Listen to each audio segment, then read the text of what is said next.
Welcome back to another edition of Tribe Talk, presented by Truist. Hello, everyone. This is your host, Jay Colley, and with us is the head football coach at William & Mary, Mike London. And first of all, Coach, as we prepare for this game this weekend, let's go back a week and congratulate you on a road victory at Colgate. Congratulations to you, your coaching staff, and the team.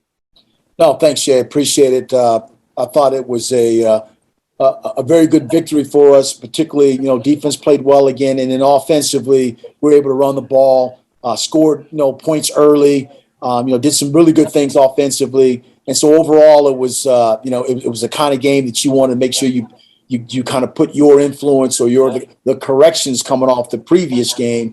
And so we were able to improve in a lot of categories. Still some categories we got to get better at, but at the same time, that was more of a team victory than in the past.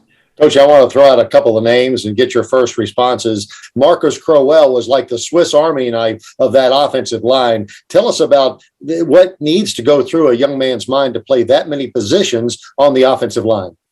Yeah, well, first you got to be selfless. Marcus is the kind of player like, Coach, I just want to help the team win. He knows every position up front. That's the strength of the offensive line, a guy that can play all different positions.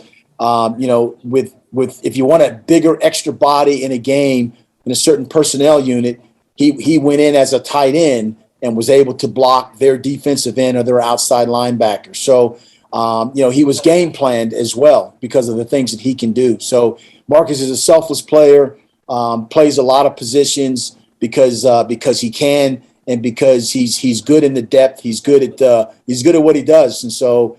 Him helping us in those areas has been an added bonus for us. And Nate Lynn really coming to the forefront, a national leader in quarterback sacks. Yeah, Nate's played extremely well. He is we talk about a high twitch guy. I mean, he's a guy that can change a direction, react, come off the edge. He can play inside. So he's very versatile. And, he's his best football is ahead of him. But he has a knack for getting to the quarterback, as you just mentioned. And, in order for us to continue to be successful on defense, the D-line has to continue to playing well. And Nate is one of those guys that's a key figure there. You have an interesting combination. Incredible veteranness, if that's a word, with a lot of graduates, a lot of guys in graduate school. And then you have some guys that are getting their first taste of a real college competition. How is that melding together? Is it in some way a real positive that you got some old fogies, if you will, teaching the young guys? It's the best of both worlds. We talk about that, the blend of having veterans, a veteran offensive line, and particularly somewhat a veteran defensive line, but having a blend of young players, Darius Wilson, true freshman, Ethan Yip, who started and played every snap as a corner, true freshman, Tyler Rose, true freshman, JT Mayo, true freshman, got a touchdown, on the reverse. And there's other players that are in the mix, even of special teams, the four phases of special teams that are introduced to playing a steady amount. So it's great to have a veteran group in some areas. And like I said, our O-line and defensive line to a certain extent. But at the same time, there are several young players that are also playing and getting their college experience as we go through this season. And in that light, with this game coming up, Elon, as you well know, not telling you anything, but the intensity moves up a notch or two and you get into league play. There's familiarity there with the teams. We played Elon a couple of times. Obviously, in the last 6 months, you got a situation where, hey, not that the previous games don't count, but these really count. Do you feel the energy as we travel to Elon this weekend? You do. I mean, we mentioned the fact that it's a conference game now, and not that you discount anything else that was played before. But, the goal is to improve and get better from the three previous, knowing that you can go 1-0 in the conference, your first conference game. It's on the road. So the focus and the energy has to be dedicated towards, doing the things that we need to do to beat Elon. So, if you're a competitor, you want to play and be competitive in every game.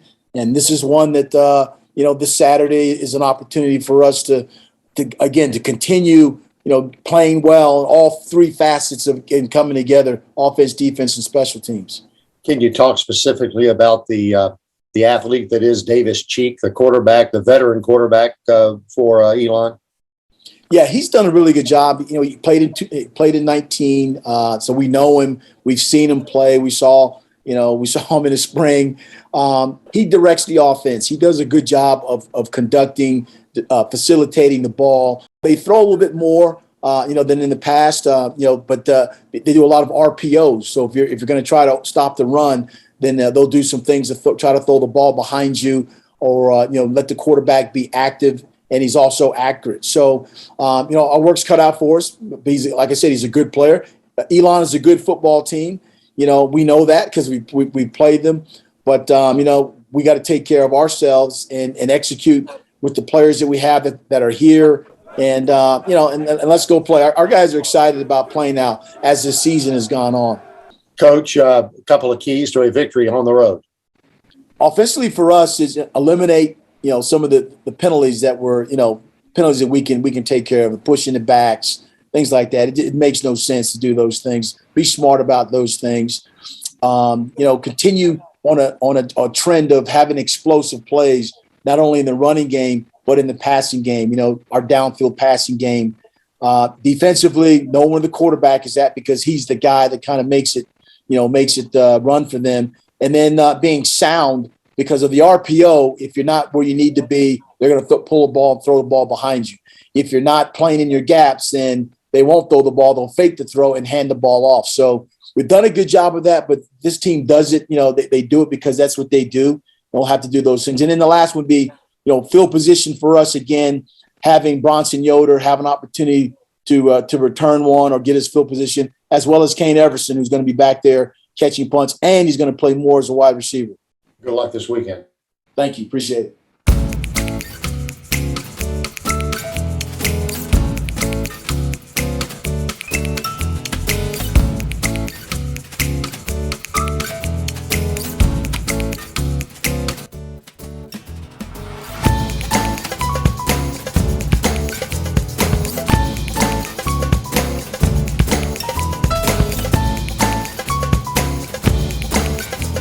See you around the neighborhood.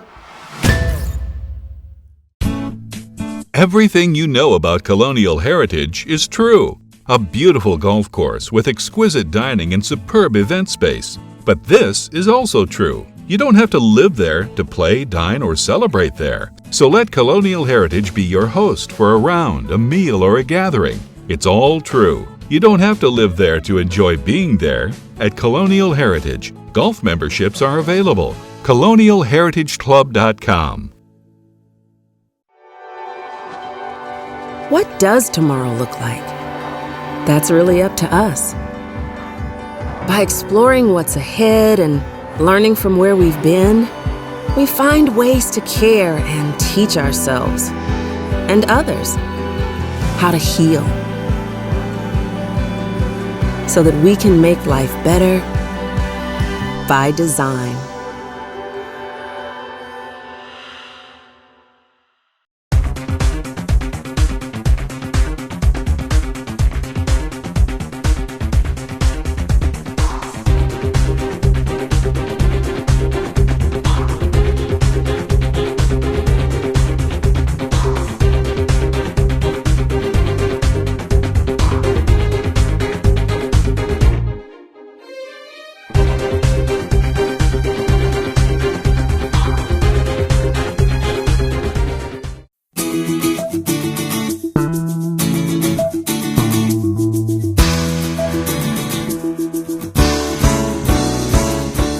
Welcome back to Tribe Talk, presented by Truist. With us is the head men's soccer coach at William & Mary, Chris Norris. And Chris, first of all, thanks for joining us today. And it is right into your season, obviously, and thanks for your time.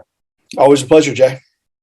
I was reading your bio, and of course, you and I have been around a while, but incredibly 30 years for you since you walked on this campus as a player, as an assistant coach, and now obviously the head coach for an incredible 18 years.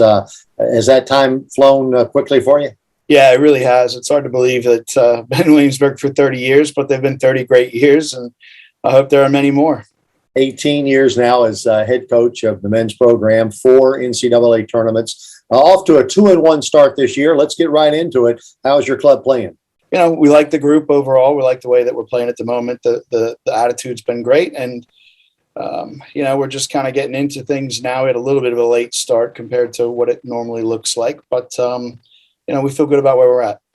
I noticed in that Northeastern tough loss by 1 goal, 2-1, you did outshoot the Huskies. Is that one of the reasons you said you could have easily have won that game?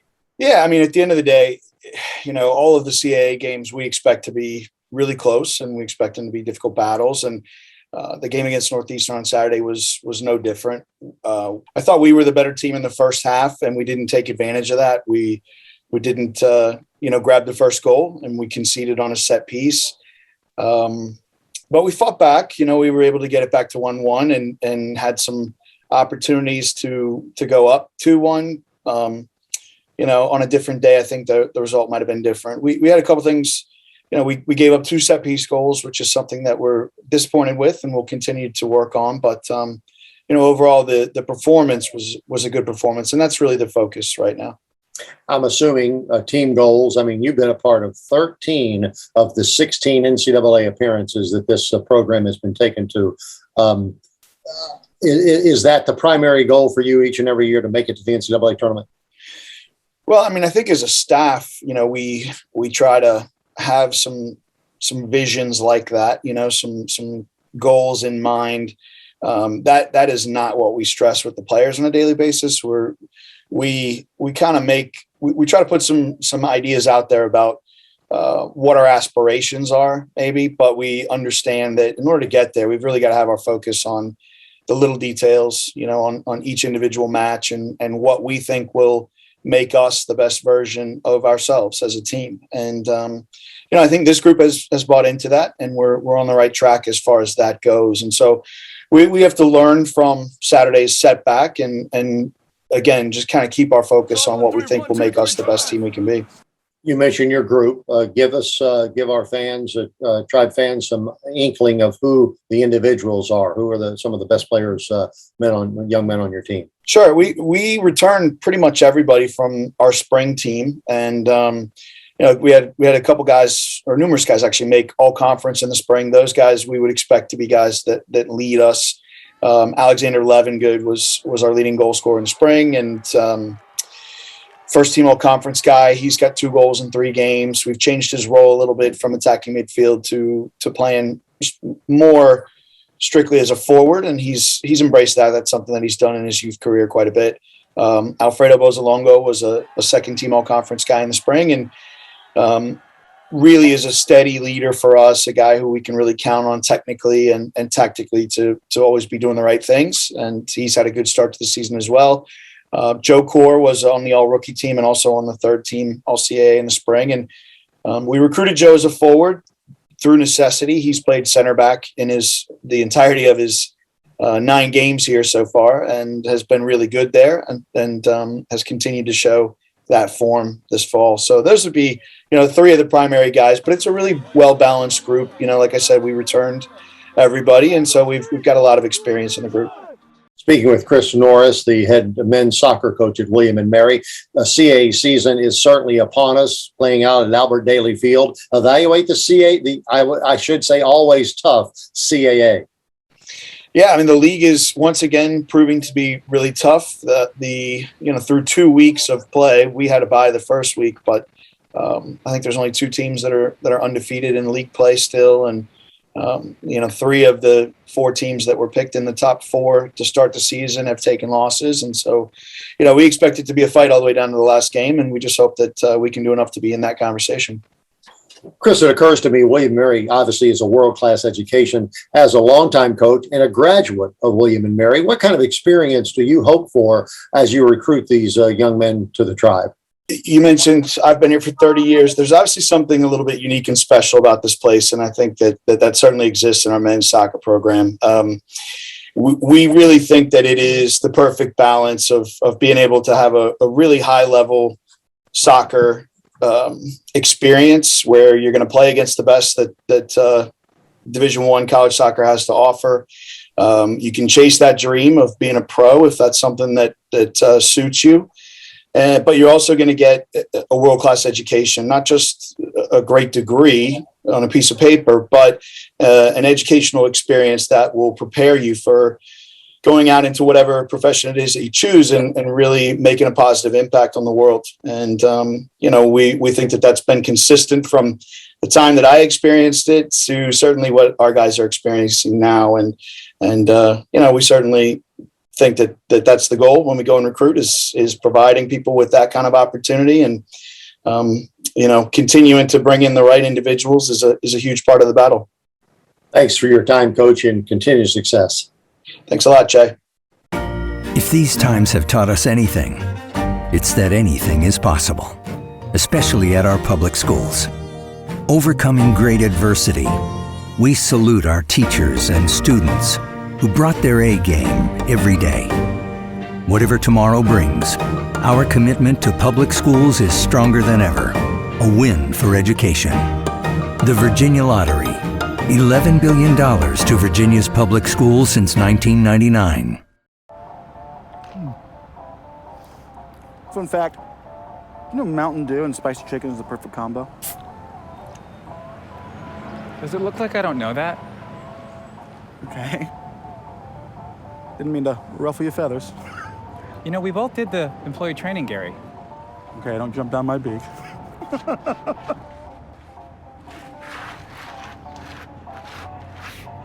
Doing spicy? Do the do. Why live alone when you can live connected? Move to Williamsburg Landing, the area's premier continuing care retirement community, and expand your social network. Join friends for dinner at the Cove Cafe. Get moving at the Health Club and Spa. Enjoy the many programs and activities. Williamsburg Landing. Your life, your style, your plan. Call today or visit williamsburglanding.com. Do you believe that higher education plays a critical role in our economy? Do you believe Virginia should be the top state in the country for talent? That Virginia should be the home for innovators and entrepreneurs? That our colleges, universities, and community colleges should prepare Virginians for great jobs and great lives? That we should provide affordable access for all? We are the Growth for Virginia campaign. Visit growthforva.com to join our coalition.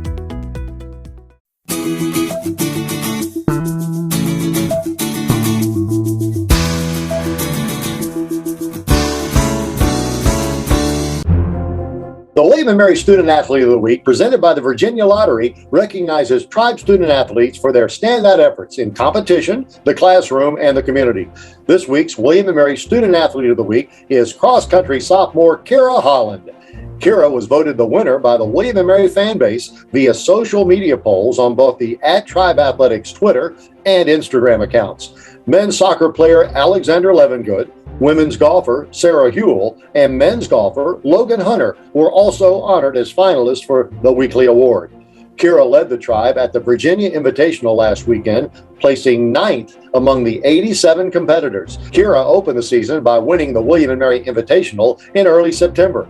Last season, Kyra finished 3rd in the CAA Championships. She is also excelling in the classroom, earning both William & Mary Provost Award honors and CAA Commissioner's Academic Honor Roll distinction.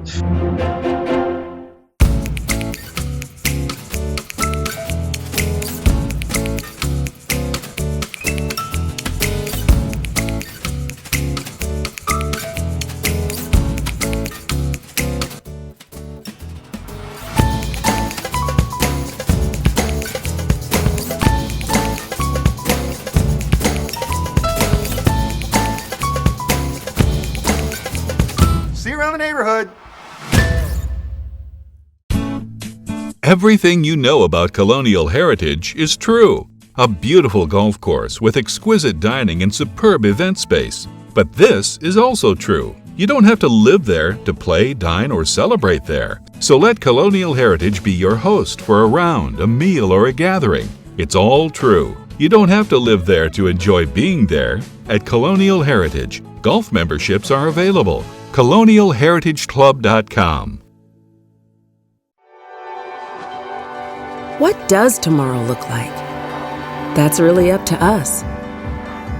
By exploring what's ahead and learning from where we've been, we find ways to care and teach ourselves and others how to heal so that we can make life better by design.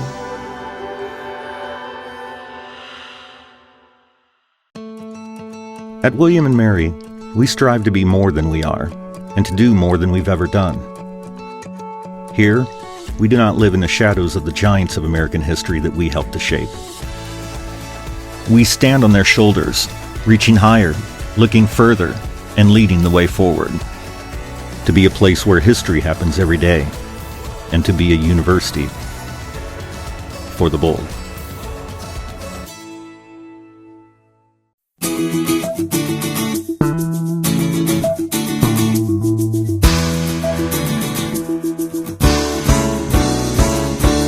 Welcome back to Tribe Talk, presented by Truist. This is Jay Colley with us, the starting offensive lineman for the Tribe, Andrew Traynor. And first of all, Andrew, thanks for joining us today, and congratulations on the team's victory on the road at Colgate last Saturday. Yeah, thank you for having me. Glad to be here. Well, I was going to say, I almost slipped up. I was going to say starting a tackle for the Tribe, but you actually played guard because of some needed linemen, kind of a patchwork offensive line. What was that like, and have you ever played that position before? Yeah, it was kind of a new experience for me. I've never played guard in my life. Last week was the first time I'd ever taken reps at it, but yeah, we just got a little bit unlucky with the timing of some of the injuries. So with Dan moving to center, I kind of just slid one spot over, and while it was a bit of a learning curve, I do think I did pretty well at it, and yeah, just really happy to be able to get back out there with the guys and get the win this past Saturday.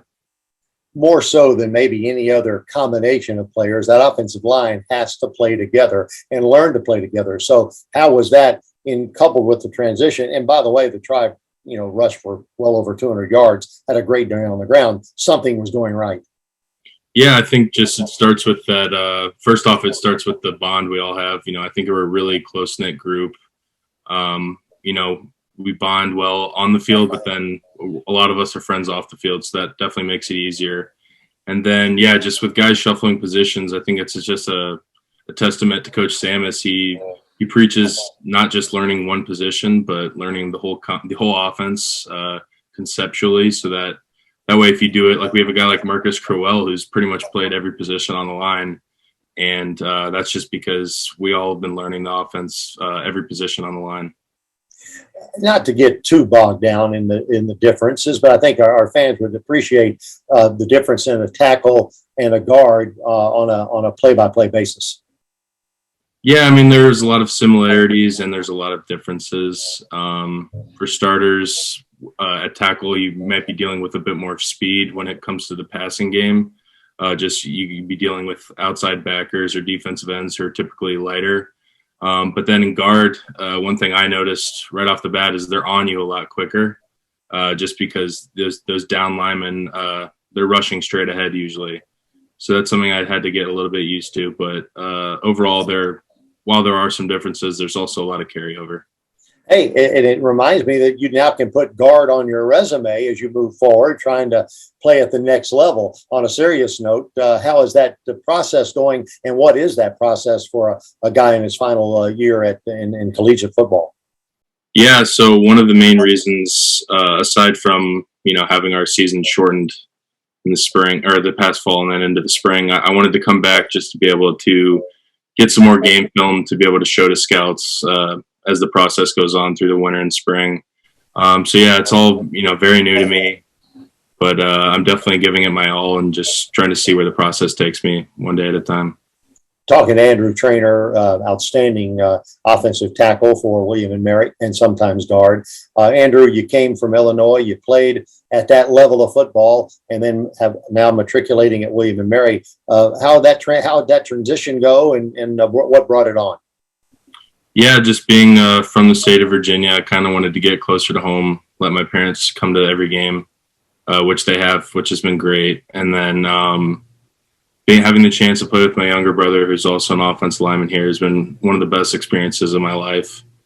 And then, just knowing what Coach London's all about. I was recruited by him in high school, got to see him in the state, coaching other teams. And he's just, in the industry of college football, he's probably one of the best people there is. So it's just been an honor to play for him the past couple of years.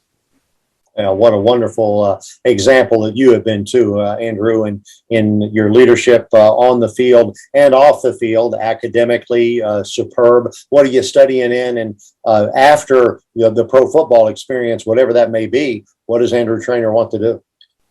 Yeah, so I was fortunate enough to be able to go into the business school and complete my MBA this past spring. So I'm hoping that can open a lot of doors.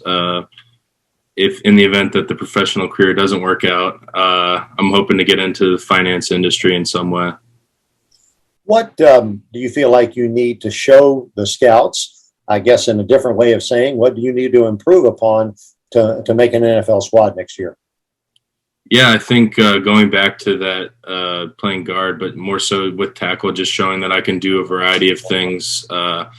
Sometimes you'll see tackles that are just pass protection tackles or some that are just good in the run. I want to be able to show that I'm multifaceted, can pretty much be in the game in any situation. I want to show consistency in my play, that I'm a hard worker every snap of the game, and just, giving it all just to get my team to win. And the great amount of research I do for these interviews, I read your bio. In it was nothing about what you like to do outside of football. So what's Andrew Traynor all about? Yeah, I mean, during the season, football commands a lot of time, as I'm sure you know. But then I guess in the off season, I'm a fan of other sports like basketball and baseball. Sadly, I'm a diehard Wizards fan, Washington Wizards. So that's been a tough stretch of pretty much my whole life. And then, I like to do just hang out with friends and family, play video games, go boating, just typical stuff. There's not too much to me. Thanks for your time this evening. Congratulations on your team's victory, and good luck this weekend on the road at Elon. Hey, first CAA game. I know y'all are excited. Yeah, very excited. Thank you for having me, Jay. Go Tribe.